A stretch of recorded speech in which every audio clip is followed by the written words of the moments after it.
Welcome to the afternoon with Imozen, aka Krista Anderson, licensed marriage and family therapist.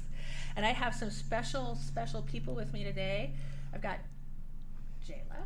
Yes, ma'am. I've got Ty. Hello. And I've got Alissa. Yes. Hello. There's some pretty special people here with me. Let me tell you a little bit about me. It's been a while since I've done a podcast, but I realized today, well, it wasn't today, realized why I scheduled today. It's because I have a gift of joining people to help them talk about hard things. And there's a lot of hard things that have been going on in this year of 2020. It's been a rough year, and it's been an especially rough last couple of weeks. And so I am going to facilitate a conversation about owning and identifying white privilege to be able to dismantle it. I've heard quite a few too many people tell me in the last couple of weeks that white privilege doesn't exist. So I've picked up the list from Peggy McIntosh, who coined the term white privilege in 1988. She was writing an article about white privilege and male privilege, and she was a women's studies professor at, is it Wellesley College? Is that how you say that? Well, anyway, it's a women's college. I know that. And there are 46 traits. But that's how we're going to start. We're going to start this conversation a little bit differently than most conversations on race. Because I want my black friends, my mixed friends, my black and white friends that I have not yet met to know that I am a safe place. And my goal is be the change I want to see. And so in order to be the change I want to see, I realized I need to start looking at my own unconscious and conscious white privilege, right? So I'm consciously using this platform to speak about how white privilege has drowned out black voices. And so instead, I'm going to amplify black voices. And then the other part of that is just coming to the table knowing that it exists. It's a non-negotiable fact. It's not an opinion. You know, I've heard a lot of people say, it's my opinion. Well, your opinion that it doesn't exist does not do anything but continue and perpetuate racism. So in this conversation today, it's a non-negotiable fact that white privilege exists, and we're going to talk about it. But before I continue, I would like for you guys to kind of introduce yourself and all of the knowledge you bring to the table. I've got a lot of youth here with me, and I mean, I think that's my job for having done parenting well, because one of the guests is my daughter. I'll let you guess which one, but she's coming to listen, because she and I have even had conversations about, she said, I don't know how to talk about it. I said, well, come to my podcast. And she said, okay. So let's start with Jayla. Okay, hi everybody. My name is Jayla French. I am 21 years old. I just graduated from IU Bloomington with my undergraduate degree in neuroscience and a minor in global health promotion. Thank you. Congratulations, Jayla. Awesome. Congrats to all the 2020 graduates. Yes. We went through some time. Yes, you did. Yes, you did. And wow, really, seriously, congrats. A BS in neuroscience. Awesome. And that's awesome. Okay. Thank you. Yeah. And I'm no expert on this topic whatsoever, but I feel like just providing my insight, my perspective, being a black woman in America and growing up in a predominantly white community can provide some insight and hopefully help us better understand this conversation more. Thank you. Thank so you. much. Ty? My name is Ty. Well, Ty should I go by Ty. A single mom with a boy named Kayvon, that's 5. And Chris and I met through one of my makeup videos, I think, and she reached out to me, and I said, cool. So I'm excited. I'm mixed. You gotta understand Ty's personality. That's why I was trying to combine the words. That's how Imozen came to be, by the way. Emotional really? Zen. Yeah. I was like, awesome. Emotional Zen. That's pretty neat, yeah. But I was going to say Ty's personality, when she does makeup, like, I look forward to it in the morning. Y'all got to check her out. Seriously. Yes. So yeah, when she reached out to me, I'm like, yeah, let's do it. I didn't even think twice. I just jumped right on board with you. So I'm excited to see what I can bring to the table. Because you've been wanting to do it anyway. Yes, me and my girlfriend wanted to do it, but we just never got a chance to get it because COVID happened. So that I'm thing. excited. Lots of stuff. Yeah. Stop. Thank you for trusting me and being here. Yeah, I'm really excited. Thanks for asking me. Alissa? Yeah, so I'm Alissa. I'm Krista's daughter, as she mentioned. I also just graduated from the University of Colorado Boulder with a BS in mechanical engineering. Yay. And you have a focus in neuroscience Yeah, too. and I have a concentration in neuroscience. Look at you. So not as intense, but still a little bit. So Awesome. yeah, and I'm here, like she said, just to listen and kind of be a part of the conversation. It's something, especially in the last few weeks, I've really wanted to be a part of, and this is a great way to do it. So, Thank you. I'm glad you're doing it. Well, I graduated college a long time ago with my business, but we won't talk about when. You know what we will talk about though, because What's this is that? significant in the white privilege piece. Because what I need all mothers to know, and I might tear up, you guys. This is a really authentic conversation for me. George Floyd invoked momma. Yeah. Oh, see, you felt it. I heard mama next to me go, and that's, and you know how I am when you call me mama. I'm like, is somebody messing with my baby? My mom said she could hear my voice when I call and say her name. She goes, "What happened? What's wrong?" Yes. I'm like, nothing. Just calling. So I hear Yeah. it. So and so that feeling transcends race, color, creed, education. Mama has been invoked. Yeah. So mama is here right now having this conversation about it's non-negotiable, white privilege exists. And so I want to go down through these. There are, Jason, thank you for printing these out for me because I didn't have access to it.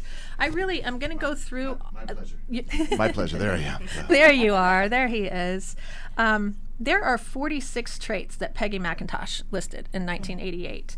And I want to, you guys, as we go in, after I read these, let's open up the conversation. And before I read these, I shared with Alissa, and Jayla, I'm not sure if I shared it with you or not, but I know I did. Somebody else at this table. It's either you or somebody that's still coming, because we still have people coming, y'all. It's going to be good. But Alissa, you called me and talked to me about, because you were contemplating going downtown to walk, to protest in Denver. Yeah. And immediately my heart went, and I didn't let you know because you're an adult, you have good friends, I trust your judgment. I've never marched. I would. It's just I've never been in a situation this intense. I mean, I was born in was right? So it's there's that. But I wanted to march, but I realized I was scared, And so I was afraid, and I was like, oh my gosh, immediately I heard in my mind, that's the way Black mothers feel for their Black sons every day. Every day. And I was 52 before I had to feel that. That's an example of white privilege, and that's what I want people to understand. So, does that make sense to you, Alissa? Totally. Yeah. So I'm going to be calling out myself on that white privilege, and that makes me want to listen to moms too, when I can go, oh my gosh, that fear. And we did an experiential exercise at the beginning where it was hard for you to tolerate an untruth for 60 seconds. I'm like, oh no, I don't even know what time it is, y'all. I would have left at the door a long time ago. Yeah, exactly. I mean, this COVID thing, all of this like time out for the world. I'm going, well, what time is it? Right. I don't. It's that time to love. That's what it is. So that's why we're here. So I'm going to start off 46. You guys kind of keep note if you felt these or not. All right. The intro sentence is, as far as I can see, my Afro-American coworkers, friends, and acquaintances with whom I come into daily or frequent contact in this particular time, place, and line of work cannot count on most of these conditions that I'm going to read. And this was written in 1988, okay? 1, I can, if I wish, arrange to be in the company of people of my race most of the time. These are all signs of white privilege, by the way. 2, I can avoid spending time with people whom I was trained to mistrust and who have learned to mistrust my kind or me. 3, if I should need to move, I can be pretty sure of renting or purchasing housing in an area which I can afford and in which I would want to live. 4, I can be reasonably sure that my neighbors in such a location will be neutral or pleasant to me. 5, I can go shopping alone most of the time, fairly well assured that I will not be followed or harassed by store detectives. 6, I can turn on the television or open to the front page of the paper and see people of my race. Widely and positively represented. Sorry, it was the next page. I didn't mean to exclude that. It just went over to the next page. 7, when I am told about our national heritage or about civilization, I am shown that people of my color made it what it is. For me, as a white woman, that breaks my heart because my daughter is very much Cherokee. I have African heritage, I have Cherokee heritage. And that's how does that make you guys feel? Hearing this so far, there are a lot more to go. I just wanted to start out. I want to pause though, see what's coming up for you so far. Yeah, I definitely resonate, especially with the last point you made about history. And I just feel like, especially throughout college, you realize how much of history we actually didn't learn in school, in high school, in middle school, and how much of that was actually whitewashed to appeal to the white audiences.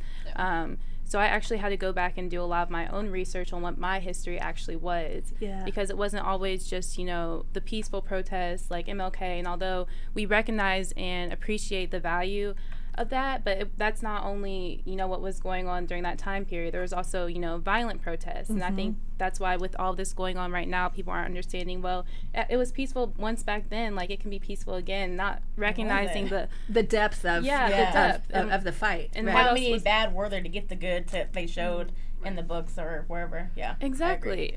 I agree. And I saw something on social media the other day. Gotta love social media. Its ability to, feel like we can resonate with it. But it's like white privilege is your history is being taught as a curriculum, and my history is being taught as an elective.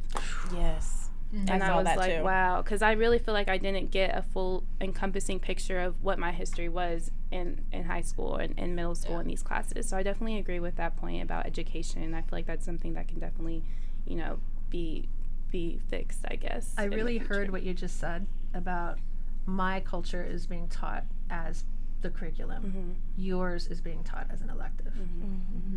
Yeah. That I just wanted to feel the silence and honor the sacredness of that. That's a big deal. Yeah. So I'm going to read a few and then I'll stop. I think because there's a lot here. 8. I can be sure. Hey, Krista, before you get too far, can you drop that mic down a little bit? Yes, position a little bit? I can. Good. There we go. Let's try that. I always have mic issues. You're always having to I didn't coach me on how to use the mic. Now Is that good? Swing it to your left a little. Here we go. Just want to see. Oh. That should be good. How's that? Swing it a little more to the left. Yeah, let's try that. Okay. How's that? I like it. Sorry to interrupt. Jason, that's why we're here. That's why you're here, right? To help me communicate more effectively. Love. I love that. 8. I can be sure that my children will be given curricular materials that testify to the existence of their race. Jayla. I have to go back to that. That's what you just said. Yeah. And speaking of white privilege, there are 2 conversations that I have had recently. When I was in college, which was a long time ago, late 80s, early 90s. IU, though. We can go Hoosiers. We're like that. we like that up in here. But I was not taught about Howard Zinn and anything about how Christopher Columbus pillaged this country until college. Wow. And I was in college before I heard all of that. Wow. And so, that's really when it started to change. But let me talk about how important it is to contain an emotion in a word. So I really think that Peggy McIntosh did us a huge favor by giving us a word container like white privilege. But that didn't come until 1988. So we didn't know how to address it. African Americans were having the experience of being oppressed by white privilege, but didn't have a word to name it. So the reason it's so important to name it is because then it becomes, ready, here's a big word. It's like a $1.25 word, y'all, write it down. Teleological experience. And when an experience, Alyssa's over there going, yes, she was, she brought that. It's like, that's what she said. She was ready for it. If my daughter is reacting that way, I know I just done good, y'all. But a teleological experience is one wherein the word then encapsulates the emotion, and you can separate it from the experience and have a conversation about it. Okay. It's kind of like onomatopoeia, bees buzz, buzz, buzz, buzz. Like teleological is like, oh, white privilege, that's it. That's it. That's what I've been experiencing. Does that make sense? Yeah. And I think the reason some people say white privilege doesn't exist is honestly because, and you hear this in social media a lot, people haven't done their research. Right? It does exist. Anything you can name that people identify with, then it exists. So again, that's why I say this is non-negotiable to all my white friends and my white children. We are privileged consciously and unconsciously, and I'm here to help debunk the unconscious. Not debunk, that's not the right word. I watched too many Ghostbuster shows. That's not the right word, but dismantle. That's the word I was looking for. Yeah. Okay. 9. If I want to, I can be pretty sure of finding a publisher for this piece on white privilege. 10, I can be fairly sure of having my voice heard in a group in which I am the only member of my race. 11, I can be casual about whether or not to listen to another woman's voice in a group in which she is the only member of her race. Let's pause about that, because those are some kind of, they start to bleed into each other. Women's issues and white privilege, right? Because as a woman, all of us have certain experiences, like when I talked about momma, right? If whether we choose to have children or not, you can invoke momma. But Alissa, you and I don't know what it's like to walk out and be nervous simply because of the lack of melanin in our skin. And that's the difference. What would you guys add to that? The difference between, like, you know, white privilege and male privilege. It's a big difference. I feel like most men can come up and speak what they want to speak, but if a woman, she has to come out and if she comes out and speaks, she's angry or she's bitter or she's labeled something different. But the man and her could say exactly the same thing, but she's the wrong just because she's a woman, in my opinion.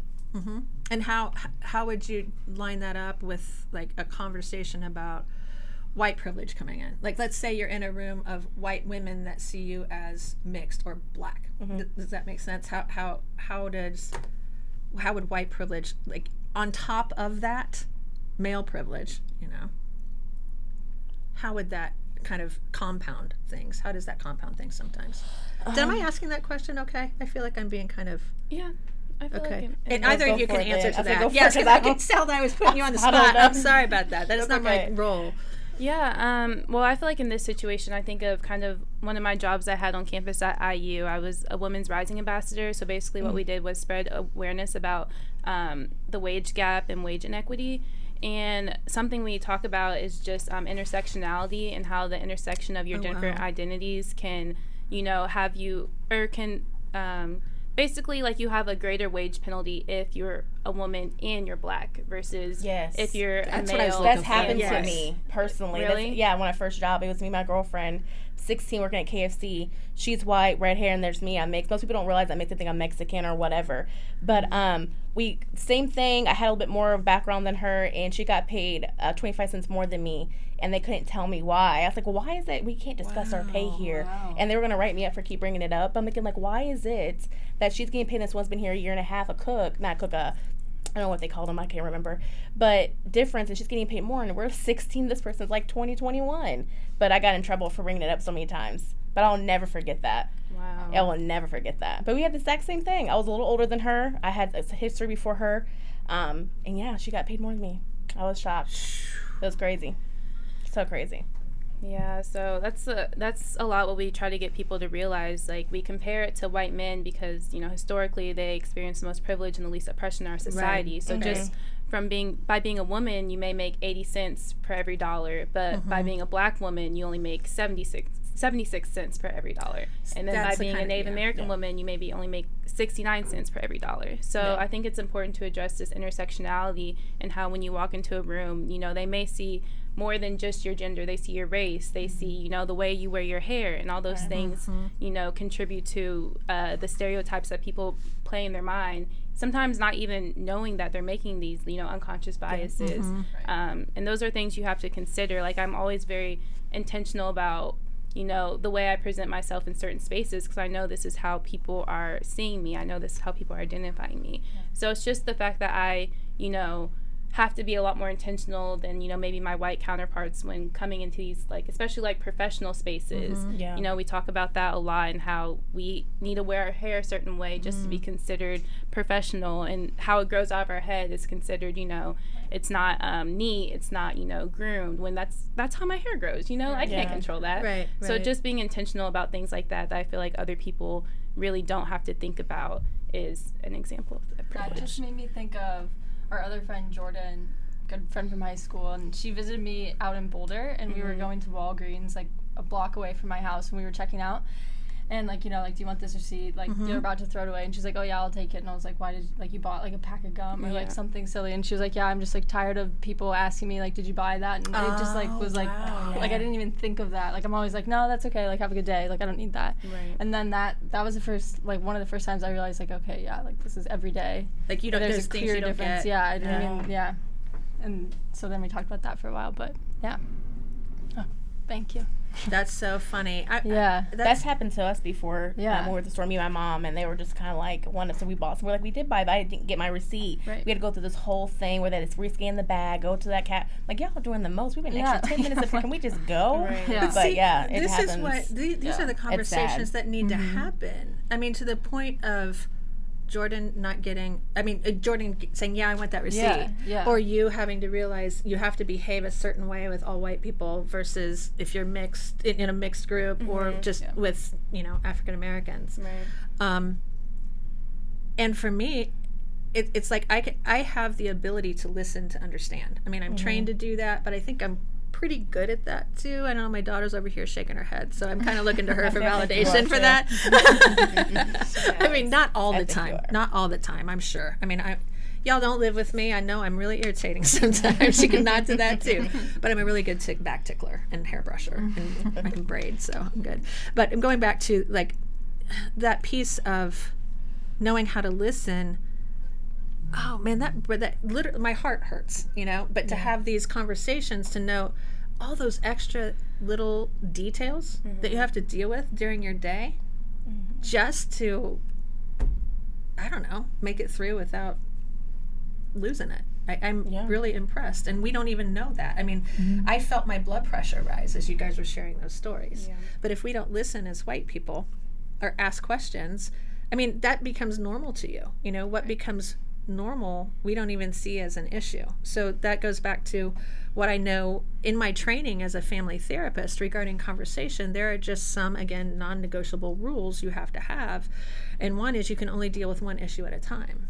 Jayla, if you and I were having a conversation and it needed to be like what it's about, hey, let's listen to Black voices, and I came in and said, yeah, but I've been traumatized too. Well, that's not the point right now. We're talking about Black voices right now. Everybody has been traumatized. That's why white people are doing the traumatizing, because they're frozen in their trauma, their oppression, right? And we have to pull back and go, oh, we never had to think about that.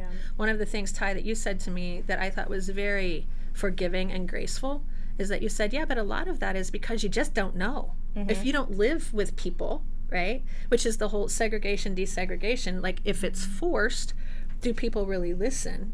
Slamming everybody together, okay, but if you're not listening, it's like throwing gas on a fire that's already burning, So we have to come to the conversation, any conversation, and this is, again, from my background as a family therapist, but especially when it comes to traumatic conversations, with the desire to listen, to understand, not to respond. So I've gotten to a point wherein if I don't feel understood or I'm not understanding, I just won't speak. I know that's a thing that a lot of people aren't going to believe right now, but I just won't speak until... I don't believe it. See, I knew. But I sincerely, it's improved. I think I still am more direct than most, but... go ahead. What were you going to say? Oh, it was you. Yeah, I'm sorry.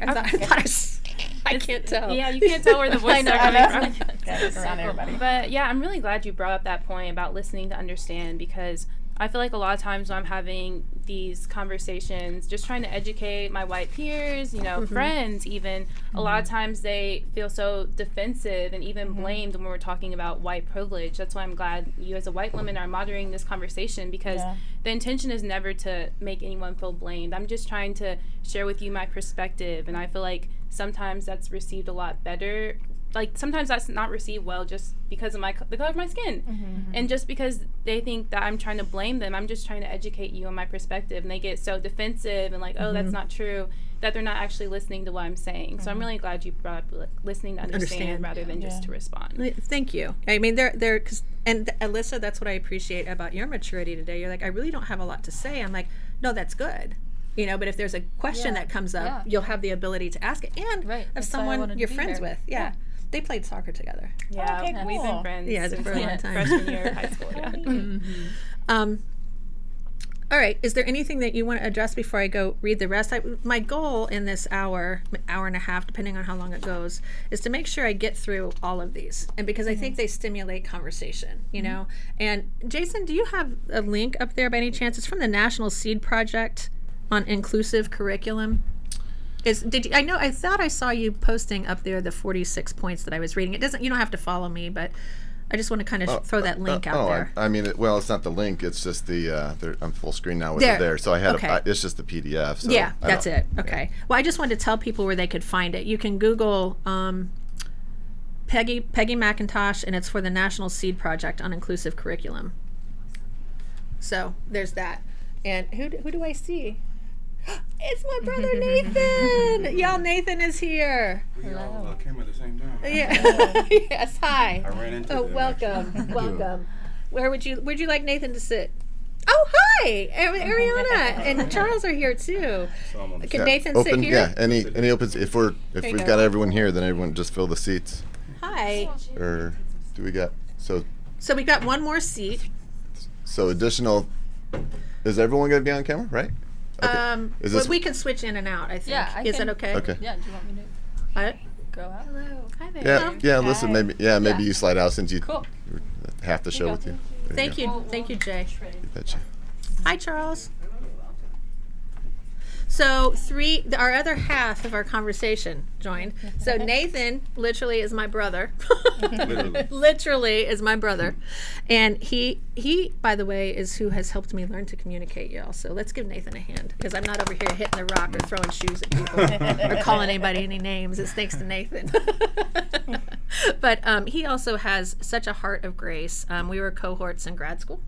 He's also a licensed marriage and family therapist, and he has the honor of being the only black man in Central Indiana or the state of Indiana. Well, for a season, I was the only black male with a marriage and family therapy degree.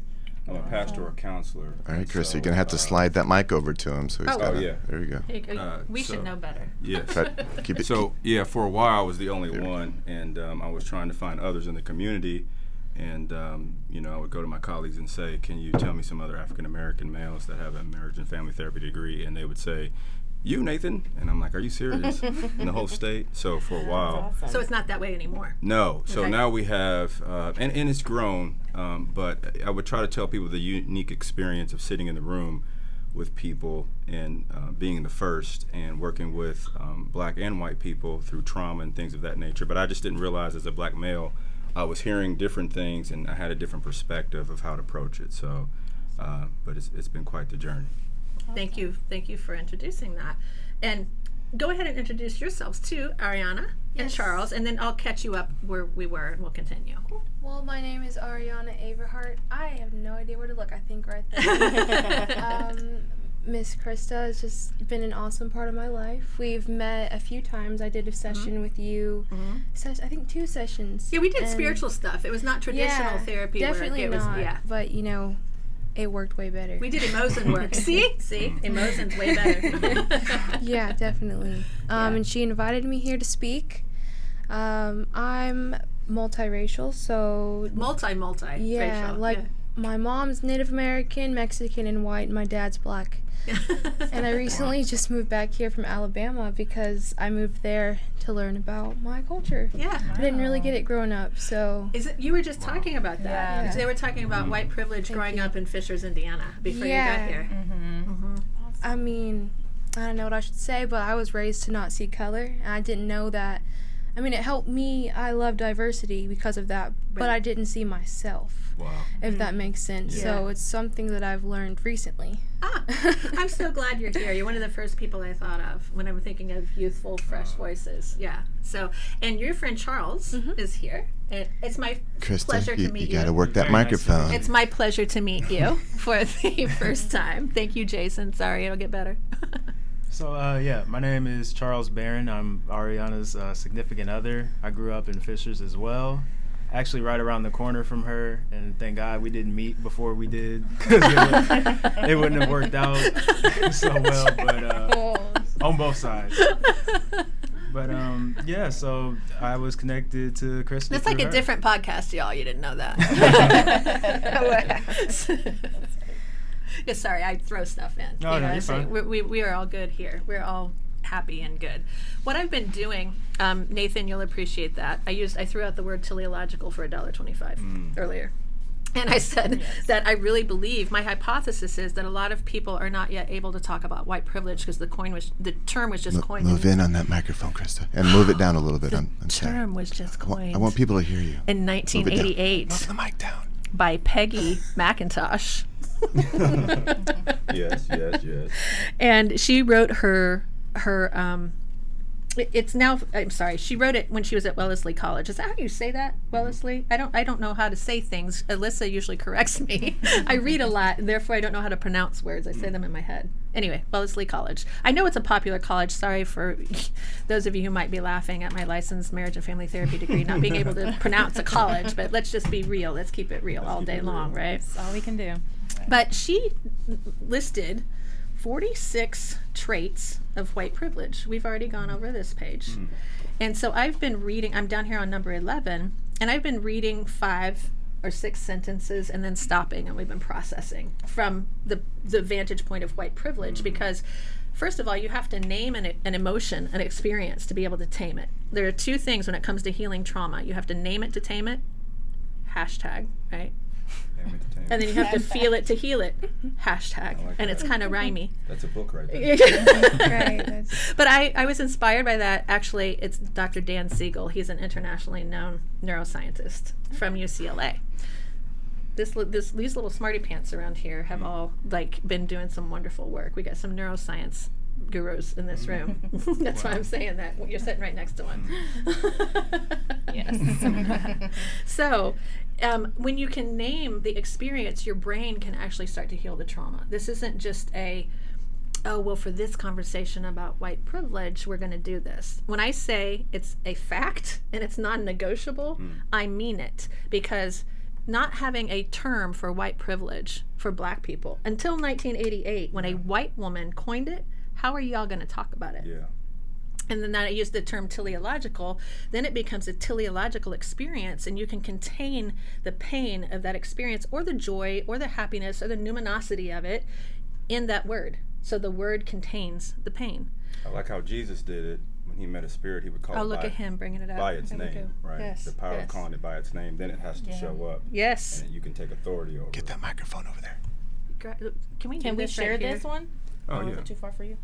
No, we can. Jason just has to throw Tic Tacs at me. He's thinking he didn't follow the rules.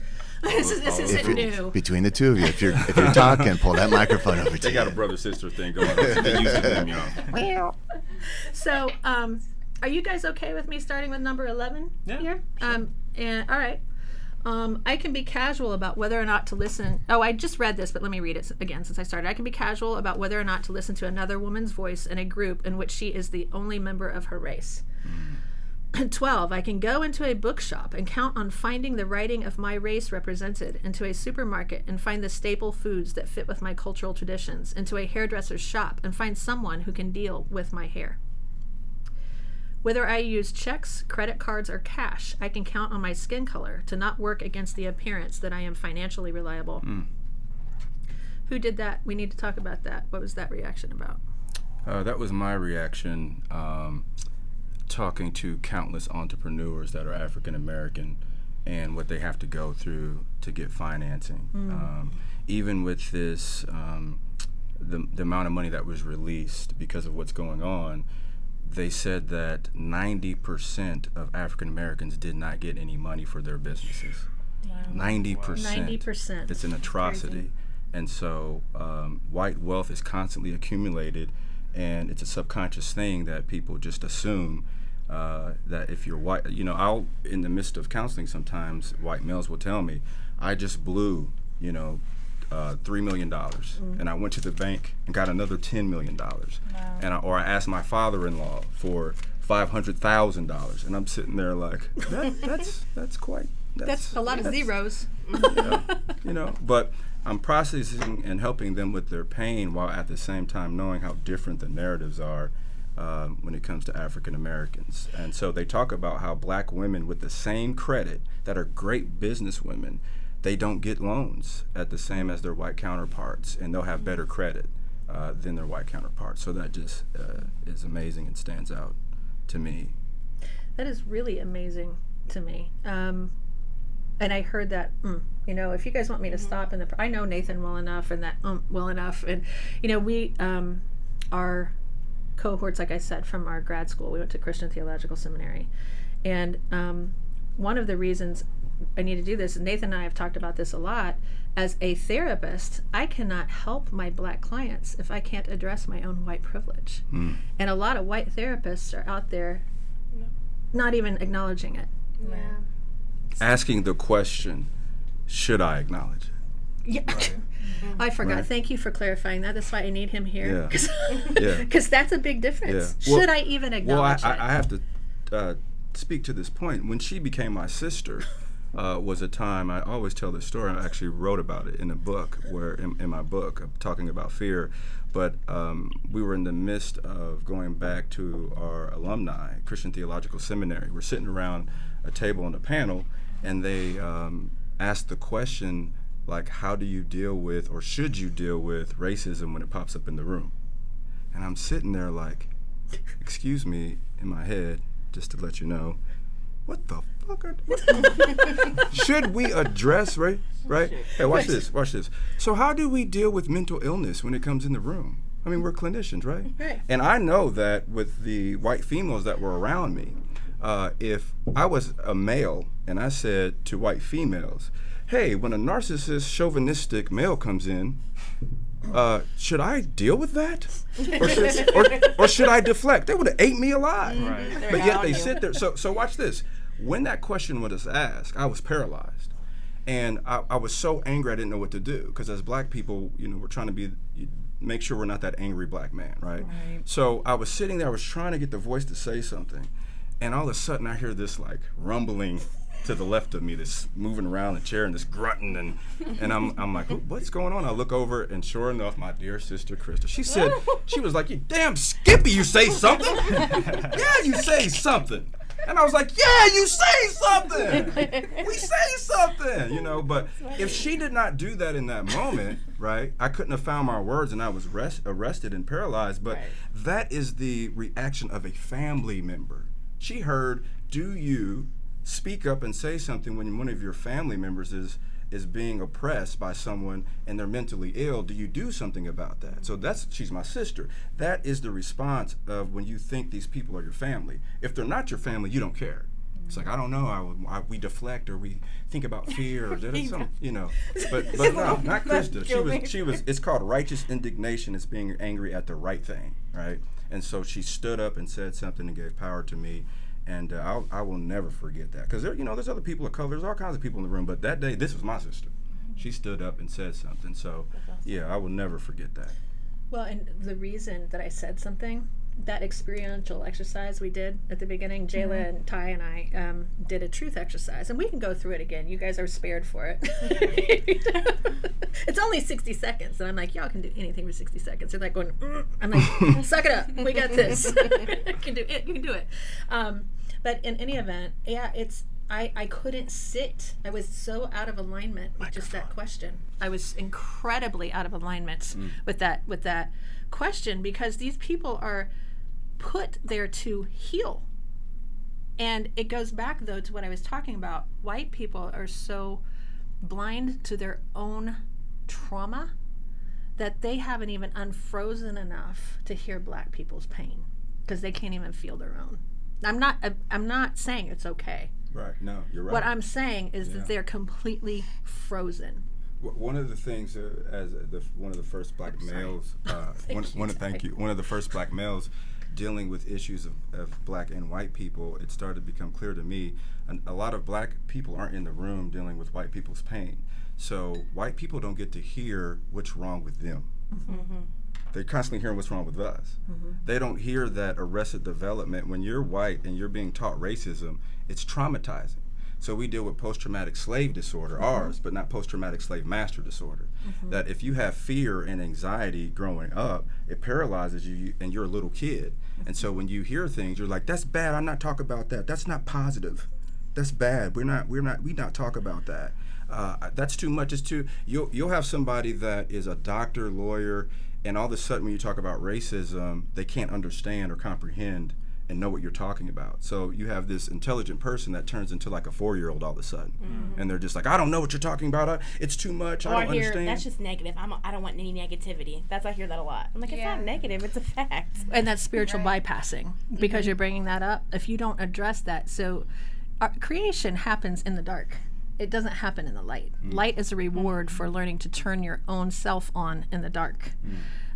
So it's the deep places, the dark places, the blackness that you've got to learn to trust yourself so that you can actually walk in both worlds, the light and the dark. And so many people are like, oh, low vibes aren't welcome here. Well, guess what? That's life. How about that? So you're going to run away from thunderstorms and tornadoes and all of those things that scare you? Right. That's not nature. And I hear people having that conversation. If you imagine feeling that uncomfortableness every day and having to deal with that on a daily basis, if you're not even able to have a conversation about it, can you put yourself in the mindset of someone who's encountering this on a daily basis and has to face this on a daily basis? Like, try to think from their perspective. And it's sometimes hard for people because they don't. It is an uncomfortable conversation, and you know, people are just like becoming willing to have that conversation and try to, you know, address their own unconscious bias in their minds, which is hard. Like, you don't want to hear that, oh, you know, I'm not a racist. I don't like to think about life this way. I'm just going to ignore that part. But until we actually address it up front, like, nothing's really going to change. So I'm glad that people are becoming uncomfortable, because we're going to need this uncomfortableness if we're actually going to make a change in our society and the way we view white privilege. Beautiful. I think racism is uncomfortable. Just saying that. Whenever someone says, hey, this is uncomfortable, I'm like, there's a lot of things that are uncomfortable. It's a lot more comfortable to bring it to the surface, in my opinion. Yeah. I've been talking with a lot of friends. Your mama is a healer too. We evoked mama earlier when you weren't here. That's another thing, you know. Mama transcends color. Right. And your mama is a healer. Well, and she comes from a background of not getting to know her culture as well, with her Latina side. So, you know, me, I didn't grow up with my dad and stuff, so I didn't get to learn my black side, and I've just sought out for it, you know, but I didn't know to love it. But that's besides the point, like, because, I mean, it's the point. It is the point, but though. it's like, love is the point. And finding the love for, I call it my inner black queen, or inner black king, or, After that. you know what I mean? But I had a friend who's Caucasian talk to me about this yesterday. I asked her, like, is there anything, you know, what do you feel about white privilege? She said she feels a lot of shame, and she feels scared to approach people sometimes because she feels what she calls white shame. And I think it touches on that. We don't acknowledge what it does to them. Right. And I really try to remind myself that. I mean, sometimes I feel like I'm having, and are you mixed? You see? Somewhere up the line. Okay. Both my parents are black. To I'm sure assume. somewhere I up mean, the line. sometimes it feels like just even being biracial or multiracial, you're having like an internal war. Because sometimes I feel like I can feel both sides. And it's almost like it's hard to cope with emotions, because I really feel like I feel all those different sides of me, and that culture plays a role in our mental health. Maybe from past generations, you know, I haven't studied too much into it, but I really feel like it plays a role into it somehow.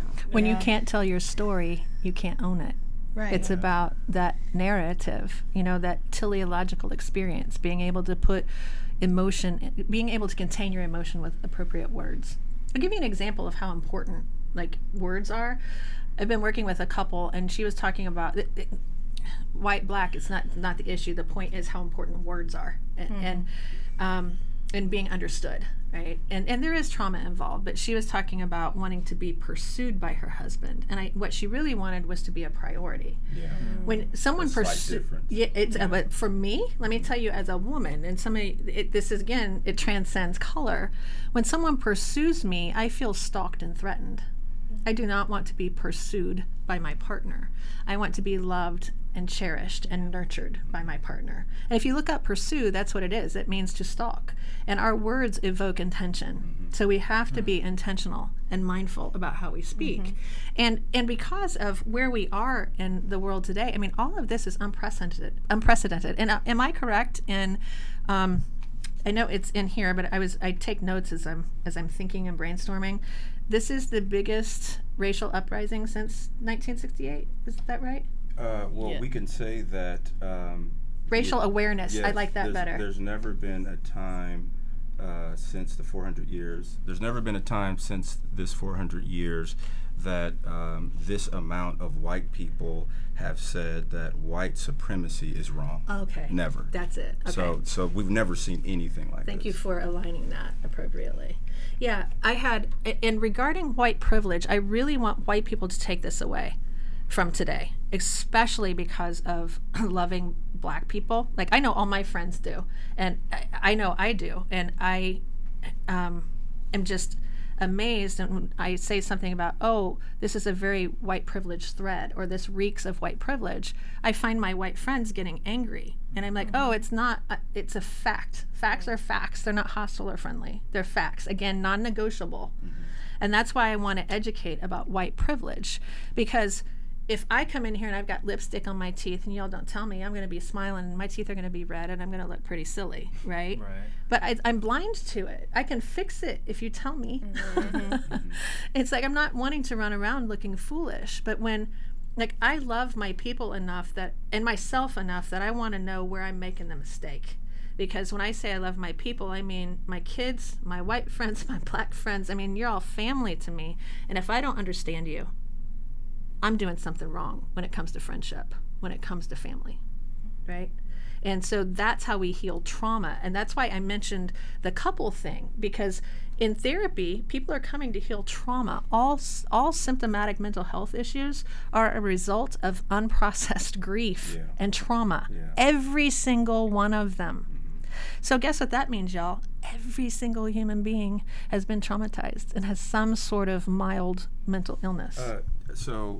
Trauma, when I was working with people, the terms, right? We don't understand these words, we throw them around.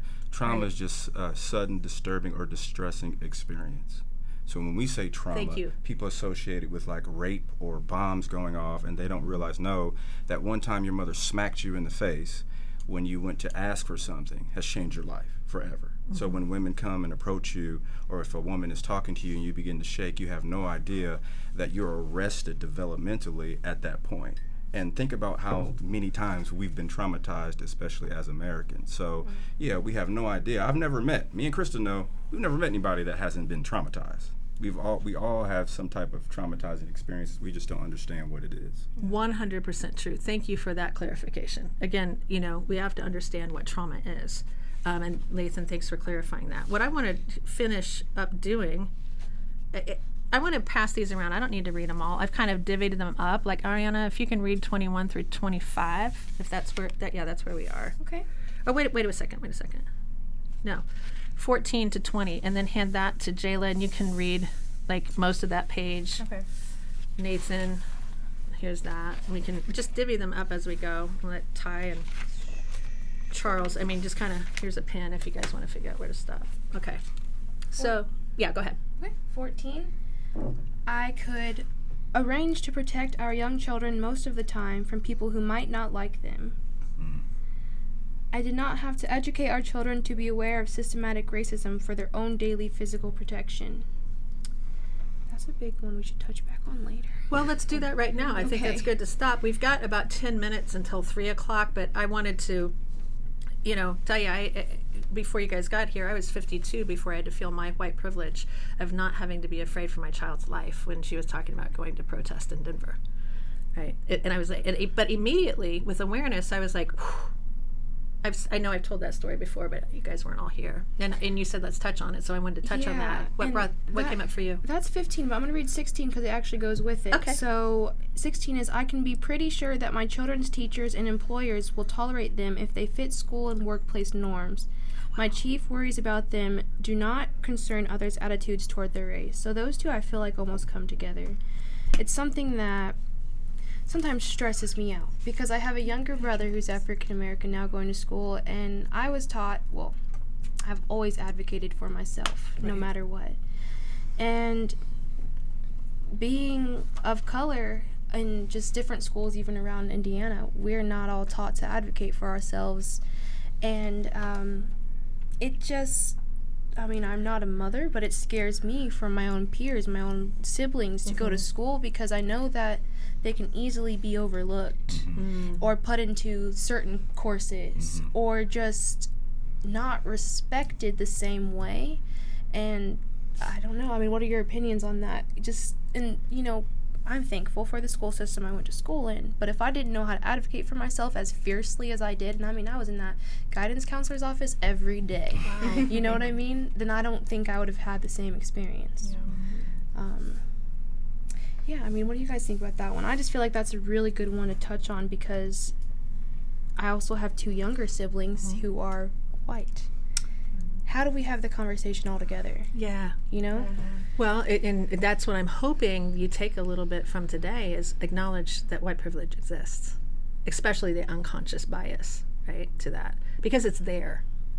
Yeah. You can't have the conversation until white people acknowledge it's real, truly. Yeah.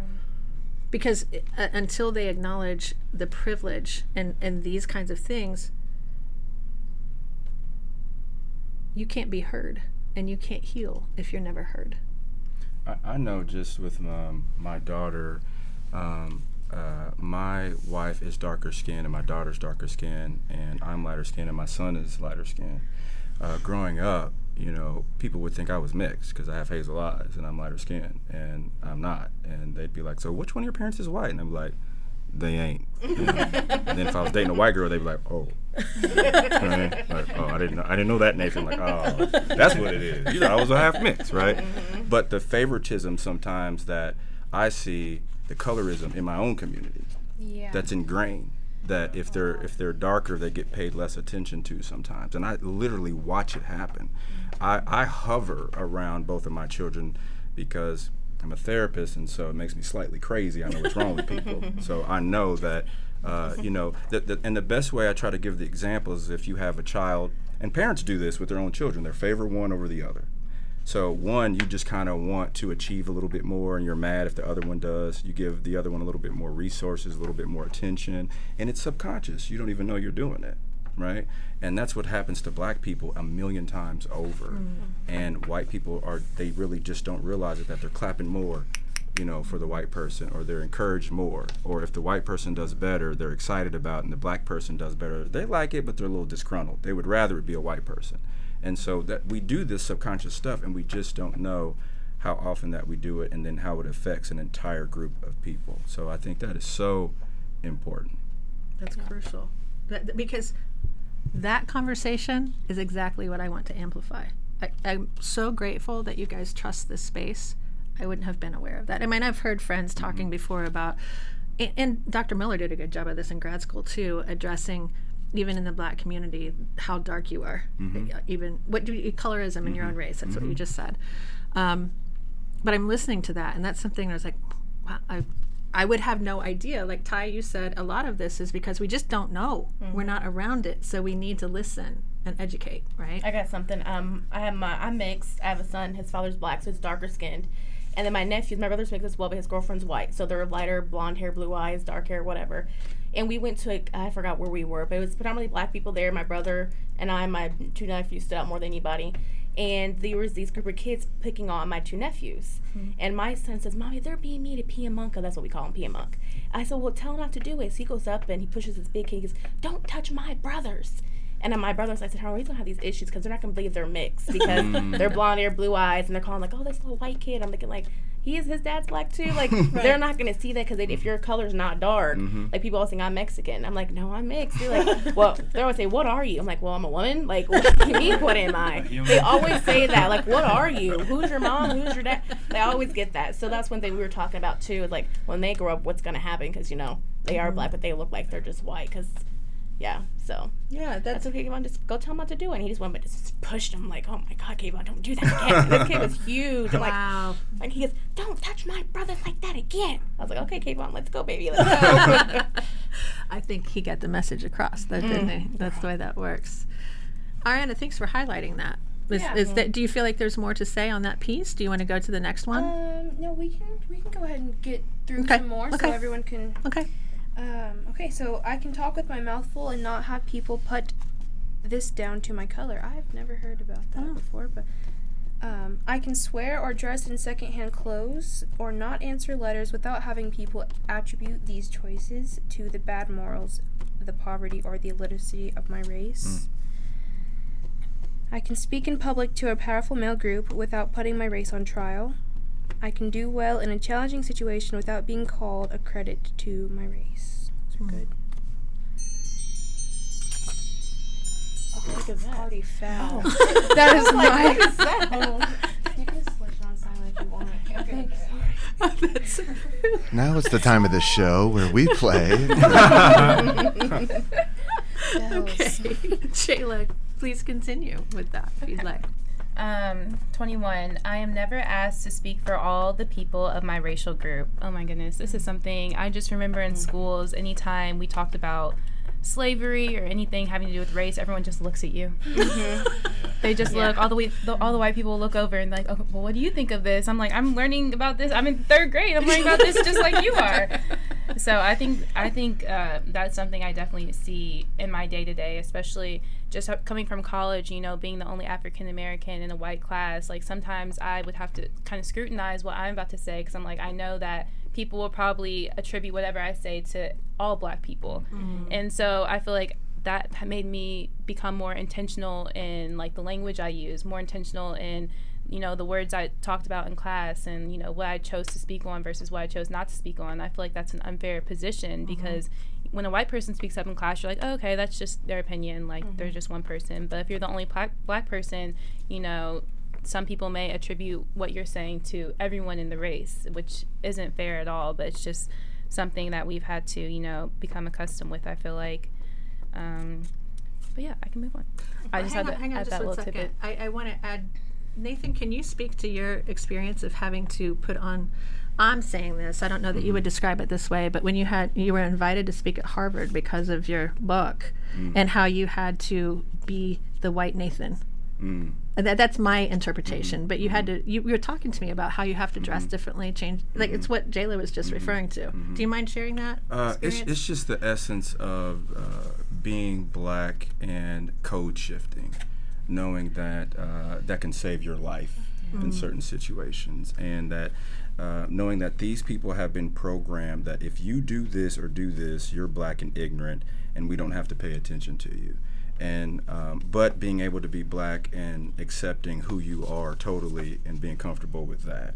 The journey, it seems impossible. It's like a conundrum, right? Like a riddle sometimes, where you're trying to accept who you are and then fit in with the. But you know, a part of my spiritual connotation is I become all things to all men that I might win some. My biggest issue as a black male therapist was being around white women all the time and having to take my testicles and hide them. Because they're literally scared that a black man is in the room or a man is in the room, and they're not acknowledging that they're scared of me while saying they're healers. And I'm sitting there like, how could you ever deal with a black man coming in the room and I'm doing everything I can to cross my legs and hide. I even got testicles and I'm being the nicest guy and I can't make any sudden movements because everybody becomes fearful and you're supposed to help me. I don't think so. You know, so yeah, that knowing all the things that I have to do and become and the energy I have to use to be heard and all the things that are will just disqualify me immediately, when really I'm already disqualified. When I come in the room, I have to prove, you know, that you not to disqualify me, that I know this and I know that. So yeah, when I come in those situations, sometimes I realize that I have to be beyond brilliant for people to listen to me. While a white guy or a white woman comes in and they're literally saying nothing. Right. I mean, nothing. Yeah, nothing. My worst experiences is talking to white therapists and I tell them about compassion. I'm talking and they're looking at me like, right? And then they're like, have you heard of Dr. Such and So? It's called the share care technique, where you feel one another's feelings. It was so amazing. And I'm like, and then everyone would say, oh, wow. Yeah, I read that book. She talked about listening to people. Like, man, I want to cut my throat right now. And then to piggyback off of that, I think that something that's important on, you know, no matter where you're coming from in this conversation is there's a level of self-awareness that's necessary in order to 100. You know, not only for white people to acknowledge white privilege, but for black people to be able to present their feelings in the right way. Yeah. You know, because there's so much emotion behind what's going on. even within like a family unit, if you know, let's say you're somebody that's my age, you're a young white person, and you're seeing all of these things, but you're afraid to speak out because of maybe the way that your dad might feel, or, you know, and you don't want to cause that tension there. There's some healing and some self-awareness that needs to be there within that family unit before you can move out into the world. That's how I feel with my family, because like my mom's side's, when we go to funerals, all white, and there's me and my brother, and I always say that because it's just us and my dad. But I feel like we can't say things, or I don't know, I feel like we're always on camera, eyes on us, how we're going to act. And my dad's so good at just putting that on, like, hey, how you doing, go? But sometimes I'm like, I saw what you put on Facebook about, I just can't. And it's so hard, because if I say something, they're going to take it and just blow it up and make this big thing, or you're ghetto, or you're just this or that. And it's so hard sometimes, especially when you are mixed and you have both sides. But it's really hard sometimes. I love what you guys are saying, that like you have to measure the awareness that's in the room, so you can then acknowledge the awareness that you have and the brilliance in that, right? Like what you're doing. Like people come into my office and I have to tell them, like, you know that gods do that, right? Right? Like Xavier, you're looking in people's mind like, how deep are you? I see you're that deep. I'm going to expose this level of deepness. Right. It's like, do you know how brilliant you have to be to do that? Right. And you're just like overlooking that, but that's amazing. Those attributes that we have, that it teaches us to do those things. Yeah, I would definitely agree with that too. And it becomes difficult, especially when you're coming from a place of frustration, but not being able to actually convey that because of what people will think of what you're saying. Like actually having to be intentional about the language you use and about, you know, the tone of your voice even, so it can be received well. It's just something that's very difficult, especially when, you know, like I said, we're coming from a place of frustration and anger and hurt. It can be difficult to kind of, you know, translate that into a way that's received well by like white audiences. I used to feel uncomfortable going to our family reunions. Me and my brother both. We didn't want to go. My mom used to make us, you're going to go see your cousins. But I'm like, we have nothing in common. Like, they grew up, you know, we're from the ghetto or the hood, however you want to call it, Hallville, Indiana. So we saw something different than what they saw. I'm like, how can we relate and talk about? So we would talk, but it would just be, you know, you could just tell there's like nothing. But we go just to be present, but it's just really hard for them to understand where we're coming from, or vice versa. So it's always like, I don't want to go, Mom. But she goes, you're going to go. And we always went, but it was always that just over the head type thing. Well, and I want to highlight to white people that are listening, hopefully, as I'm listening to my people at this table conversate about, I don't know why I just stuttered on the word, have this conversation. I think I just used a word that doesn't exist. See, I told you I make things up. But in any event, I my heart is heavy. I've got a lump in my throat. My eyes are white. Getting ready to water. My eyes are white. Right? But we're talking about white and black. I'm trying to put it all in one word. That's some racist eyeballs. Being white doesn't make us racist. Being closed-minded makes us racist. That's a big thing, right? White privilege doesn't even make us consciously, intentionally racist. But what I think we don't know as white people is then, how do we support you, one, and two, a lot of white people will go, oh, well, I've been traumatized too, and blah, blah, blah, blah, blah. Yeah. And then they make it about them, right? And so this is a totally different thing. Like, there isn't a white person I know that hasn't been severely traumatized. I mean, I've got friends that have been raped, abused. I've been abused and had my nose broken. I mean, that's trauma, all right? But that's not about the color of my skin. And I can walk. I've never once in my life had to be afraid for my life by the lack of melanin in my skin, you know. But I can tell you, all my white friends, a lot of my white friends, lay out to get as dark as a black person. Do you know how many times I've heard that growing up? I'm dark as a black person. Wow. Oh, are you going to support them whenever they need you, if you want to be that dark? Yeah. I mean, it's true. Did you guys know that's what white people say? Yeah. All the time. They think they can.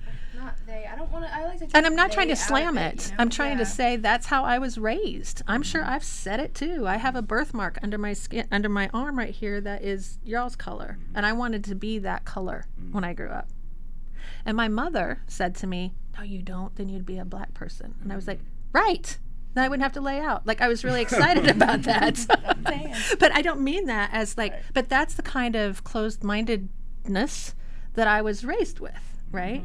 And at the same time, then I have my family that support when the Muslims started settling in Plainfield, because that's where I grew up.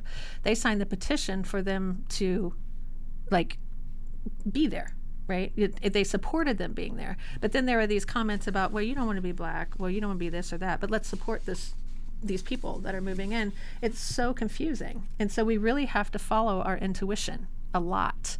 But we have to have our trauma healed before we can trust our intuition. And I tell you what, Black people have had to heal their trauma, and no wonder they don't trust the mental health system, because with white people asking if we should even address racism, why would you go to a system that won't even acknowledge your biggest trauma? You remember the text I sent you, right? Yes. You know, yes. where these people were basically saying my doctoral students are wondering how to address if someone brings racism into the room, and I black out a little bit. You know, it's just. Really? Your doctoral students? Like, what? Your school is garbage that you go to. You know? Why isn't that acknowledged in school? Like college, especially higher education, to me. Like, well, that's why we are being the change we want to see right here. Mm-hmm. Yeah. Right here. It's being acknowledged right here. We are noticing that it's not acknowledged enough. And when it is, it's not even acknowledged appropriately. Right. That's why I'm bringing to the table, it's non-negotiable. Your opinion of white privilege existing or not is not welcome here, because it is a fact.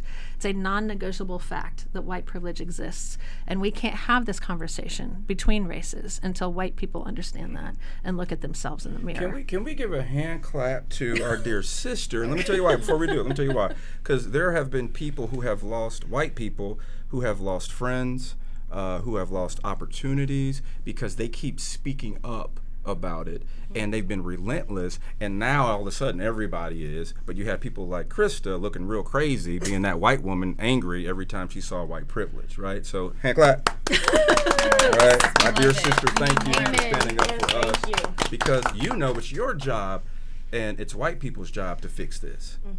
You know, but the conundrum is, man, we got you. Black people are so amazing that we get oppressed and then we turn around and heal our oppressor. Yes. Right? Mandela, Martin Luther King, right? That's what we do. Yep. That's what black people do. People of color do, right? We are oppressed, beat down, and we turn around and extend our hand to help the people that have hurt us, right? That is our legacy. White people have this fear that we are going to do what they've done to us, but it's not in our narrative. That's not us. It's not. We're not like that. When Barack Obama was president, we weren't running around with Barack Obama's face talking about black power everywhere. We were just cool. Yeah, it was like just chilling, like, hey y'all, we ain't that bad, right? Look at this man. He's got it going on. It angered white people that saw him in power and this image of perfection. But yeah, you know, we have this conundrum where white people have to come back to us to get the help and healing, and we're like, man, we're kind of tired of that. Can y'all do it for a little bit? You know, if y'all want to go to the moon, you'll do that, right? So why can't you spend a lot of time dealing with this? But I know it's because white people are not taught how it damages their soul. It robs them of empathy and compassion. It makes them inhumane, right? It makes them, and white women don't understand that white supremacy doesn't benefit you. It keeps you down too. You know, it's like, white women, don't you know that white men have no history of fighting for your rights? Black people did. Yes. You know, through civil rights, we're the ones that affirmative action helped you the most. But it's not taught that way, you know? So my thing is, as a clinician, helping white people understand, listen, I help white families reconcile with each other from whiteness and white superiority and perfectionism. So, you know, they have love, but they don't understand that is hurting them. That's robbing them of their soul. And we actually many times are the ones that care and love them, are trying to help them heal from that. But yeah, until they really see and it's taught like this is a mental illness that hurts you, how will they know? Yeah, they won't. They won't.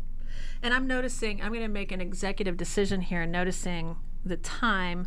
Can you guys just glance through that? Like, and let Ty and Charles do that too. Just glance through that and circle some ones. We might not be able to read all 46, but where you're at, Jayla, like we've read all up to where Jayla is. And just kind of, you know, peruse through and circle ones that we want to make sure we talk about, so we can finish up here in the next 10 or 15 minutes. I could go the rest of the afternoon because this is a rich conversation. Yeah. But yeah. While they're looking, yeah, go ahead. No, I was just going to say, if you all want to look at this set. There's something that Nathan mentioned earlier, the code switching. I even social experiment with that one. So sometimes I'll dress Mother Nature is what I call it. Let me ask you to do something really quickly because I'm intuitive enough to know what he's talking about, but I've not heard that word until today. So thank you for bringing that back up. And can you define what code switching is, please? Well, for me, it's almost like I'm switching characters. I mean, depending on where I'm going. And, being biracial, I had to use it a lot. I never was considered black enough or talking like that enough, which I don't believe in. We say you talk black or you talk white. I really, really don't stand behind that concept. But, we've even done some experiments where I'll go in a full suit, nice slacks, everything, go to the store and see how people treat me. And then we tested it with this one Target in Carmel. And, in Carmel, I know. And... Wait, that has recently shortly become the Karen of the United States? Right. This is about 3 weeks ago. Some people just really didn't like the fact that we looked put together and nice and spoke properly and were educated. Whereas some people gave us more time because of it. And then I'll go and just like what I call my artsy whatever clothes, overalls, People appreciated the fact that I was dressed down like I needed to be dressed down. And then other people followed me around like I was stealing. So even just to stand up for each other, like if we do have a lot of white allies and white peers, to go into a workplace and sometimes I can't wear my hair like this, which I've pled the fifth a million times, making sure that I can. But if you see someone sometimes, white people do have the benefit of wearing like anything. Going in somewhere and not having the opportunity taken away from them based off what they're wearing or the way their hair is. I mean, the whole thing with the braids and cornrows and stuff like that. But just if you see it happening to someone, maybe saying to whoever's in charge, I don't think that that's fair. Why do I have to go dressed to the nine just to get some respect in a grocery store and things like that? And having to even switch the way I talk. Wow. I mean, I talk like this, but like Charles, being a black man, I feel like it's really different. You guys really have to change the way you speak or else you're even intimidating the someone. Intonation of the way you're speaking, too. If your voice is deeper while you're saying something, then it's not going to be received the same way. I want to talk about that for a little bit from a visceral, animal perspective, because we are animals, first and foremost. That's why our fight, flight, or freeze response is so important. What we have to remember, and this is crucial, again, non-negotiable, our heart sends more information to our brain than our brain sends to our heart. Think about being on life support. You can live brain dead. You cannot live heart dead. When you flatline, you're done. So your up and downs have to be turned into purpose, right? And I think what we're missing, and Nathan, it's going back to what you and Charles are talking about regarding being a black man. I remember a few years ago, you look at me going, girl, don't you know I'm the scariest man on earth? And it took me a minute because I wasn't in that cute space. Black man being the scariest man on earth. I'm like, Nathan, I might be taller than you. What are you talking about? Which I'm not. But I'm just it literally, he had to keep staring at me like, girl, can you pull it together? You know what I'm talking about? That's what it felt like to me because it took me so long, right? But that's what you're alluding to. You have to change your tone of voice. And you have to, and the sad thing is, as human beings, you have to do it more around white people. To be safe, just to. I remember a black female friend of mine talking about how she almost has panic attacks every time she gets pulled over in a car by a cop, And I'm thinking, and I've said this to you before, how do you live like that? Because, and when we as white people start thinking about how incredibly, fucking stressful that would be, in addition to all the trauma I've experienced, have not a damn thing to do with the color of my skin, I honestly don't know I would have made it to the age I am today. And I admire every black friend of mine because they're the people that have welcomed me. It's not been my white friends. My black friends are the ones that have embraced me with open arms when I'm covered in my own shit, and they help me clean up. It's not my white friends. They're the ones that judge me and say, oh, you fell off. I'll talk to you when you can behave, girl. I'm like, you probably won't, but thanks. I won't be behaving anytime soon. I won't be behaving anytime soon, and you probably won't be talking to me again. Because if you're not going to be with me in my struggle, you're not going to be with me when I heal. And I mean, and the people that have stayed with me in my struggle are my black friends, some of my white friends too, and those people know who they are, and they're in this room. But it's, but that's because we all listen, you know, and we are trying to be the change we want to see in this world. So, well, I liken it to like, if a lion was in the room with you, and it didn't have a leash on, and you're sitting there, and the lion looks pretty polite, but you're like, there's a lion over there. He's moving fast. He's getting up. He's cool. There's a lion over there. I'd be a little bit more comfortable if he would get out the room. That is how white people experience us. That and the essence of it is, historically, who's the lion that's been pillaging and killing and raping, right? Who's really the lion, right? But it all comes down to the narrative. Birth of a Nation, a story was told in the White House, a movie, propaganda, about what black people were doing. They were going to rob, kill, rape white women, and take over everything. That image, to this day, is still in people's head. What I hate is I know that no matter how brilliant someone is, no matter how brilliant someone is, when they come into the room, whatever they saw on TV last, that's what they're thinking. So if they saw Will Smith and they come and see me, they're like, oh, he reminds me of Will Smith. If they saw a thug, they're like, oh, well, I don't know what kind of shoes he got on. What's he doing? That's how dumb we really all are, and I know that, even me, right? For instance, don't think about a white horse. Don't think about a white horse. Don't think about a white horse galloping through grass, a big white horse. Do not think, right? At the end of the day, tonight, some of you will be thinking about a white horse. That's how simple our brains are. So all of these images we see about black people that are negative, it actually ends up in us being killed. And we don't know that. It's because that's how we think. So cops see us and they think, big, strong black man, gotta shoot him. He's moving fast. You know they're extra human and strong. And they really think like that. And so their first instance is whatever they've been programmed to think. And we have like 400 years of trying to kill all these images, that when somebody sees me, this is what they think. I mean, it's in us too, as black people, right? When we see each other, we have some of these same instances and these images in our own mind about one another.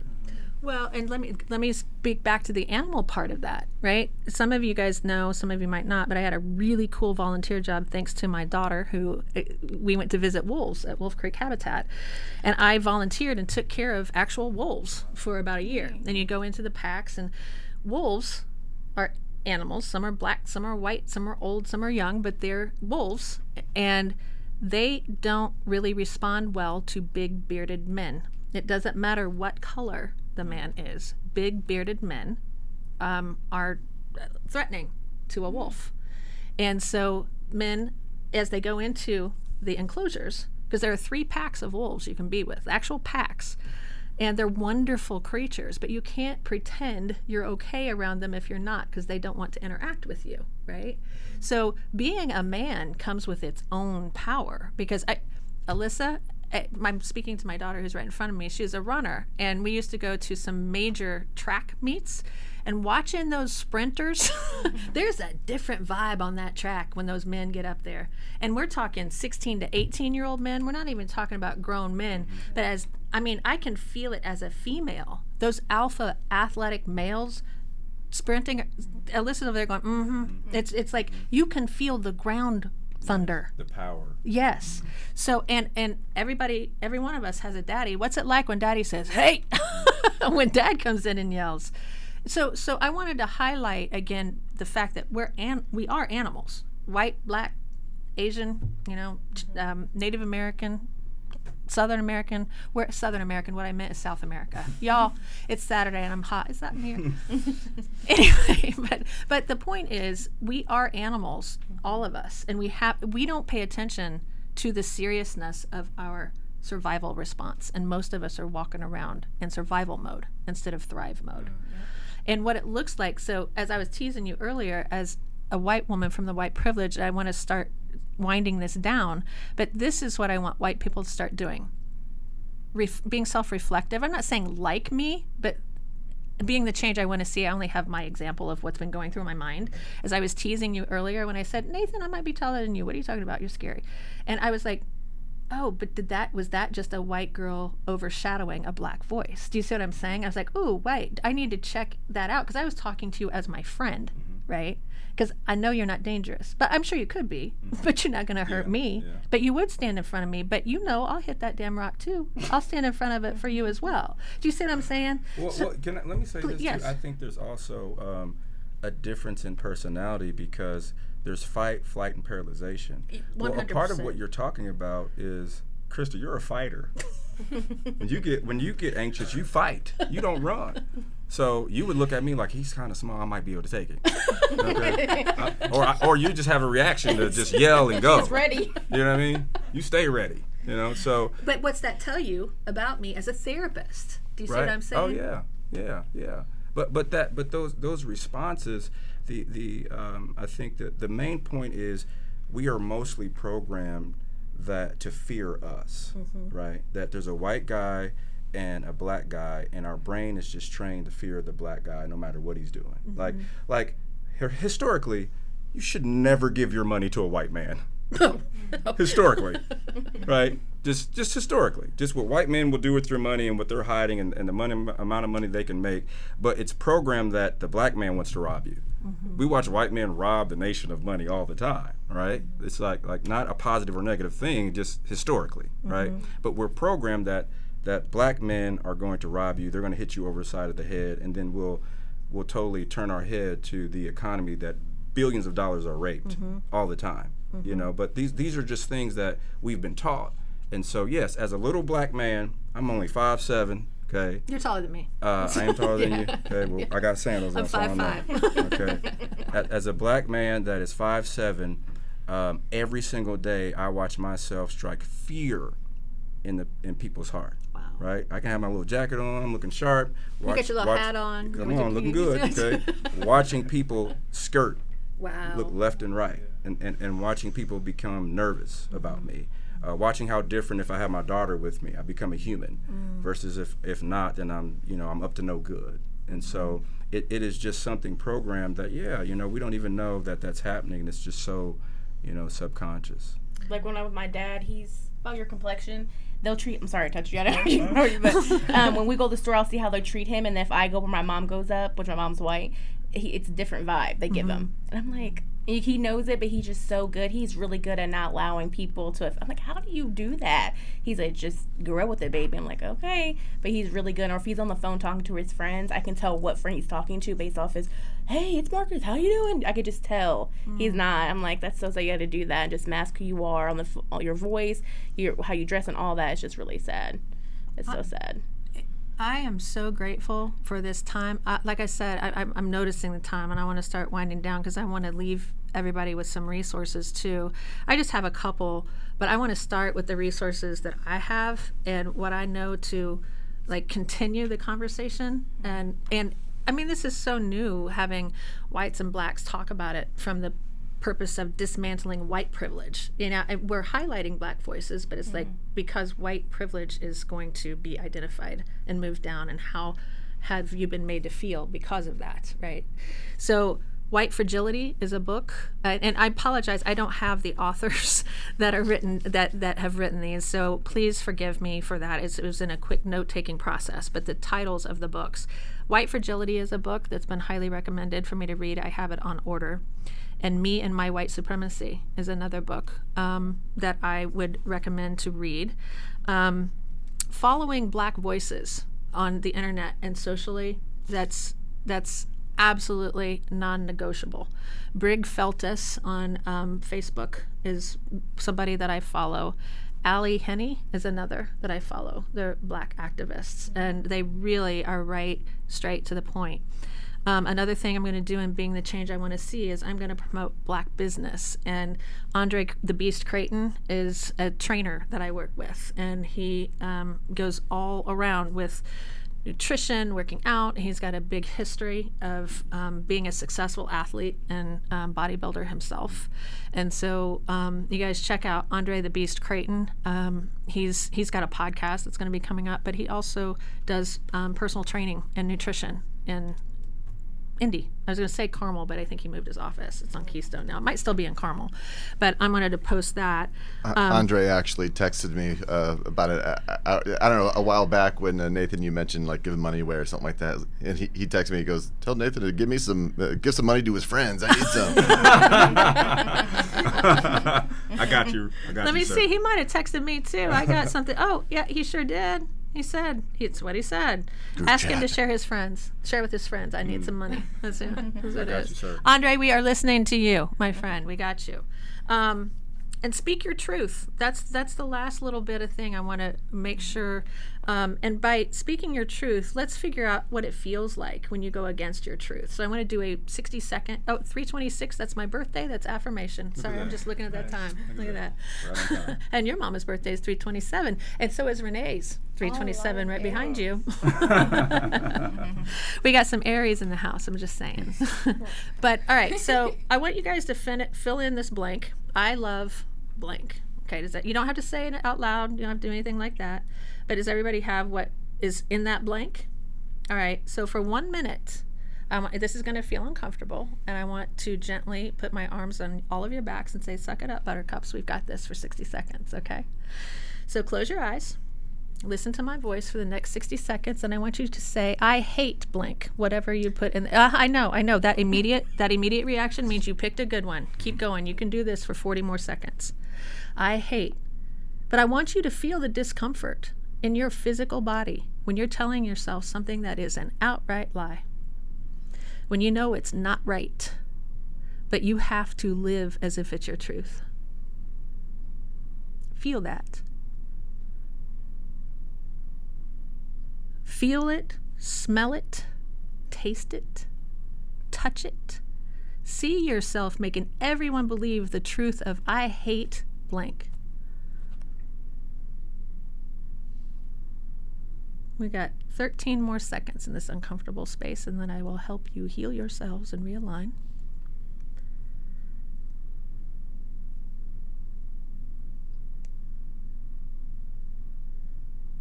Okay. There's that. 60 seconds standing in that lie. You can open your eyes, shake your hands out. I really want you to physically move your bodies and bring yourself back to this moment. What'd that feel like? Heavy. Wrong. Do you know that that's how Black people have to live in this culture? Live in a lie because of being oppressed by white supremacy. I want anybody that went along with us to access that feeling of it being a lie. And anytime you go against the way your body felt when you were just lying to yourself, you are not living your truth. So what we're going to do for the last 60 seconds, then we're going to wind up, unless anybody has some resources that you want to mention. I want you to trust me again. I promise you're going to feel better after this next 60 seconds. All right? Close your eyes. Take an inhale. Exhale. With a big smile on your face, I want you to speak your truth to yourself and say, I love blank. For me, it's usually cotton candy because I know daggone good and well. If I do it, my kids or my dog, I'm going to be crying for the rest of the day. But I want you to taste it, feel it, hear it, touch it, smell it.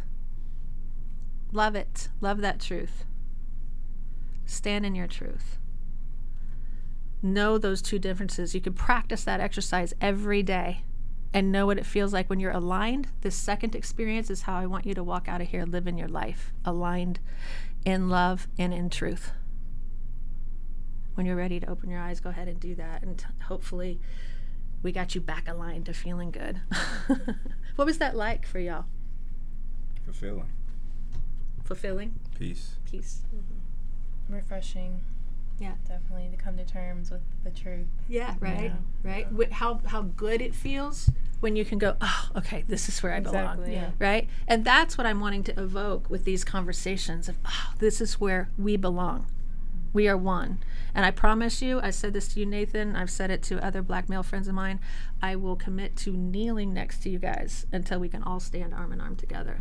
I will not ever respect stuff over your hearts, and I love you all, and thank you for your time and wisdom. I wish we could do this for the rest of the day, but we'll have to just schedule another podcast. Thank you for allowing us to be here. Thank you. Yeah. So fun. Okay.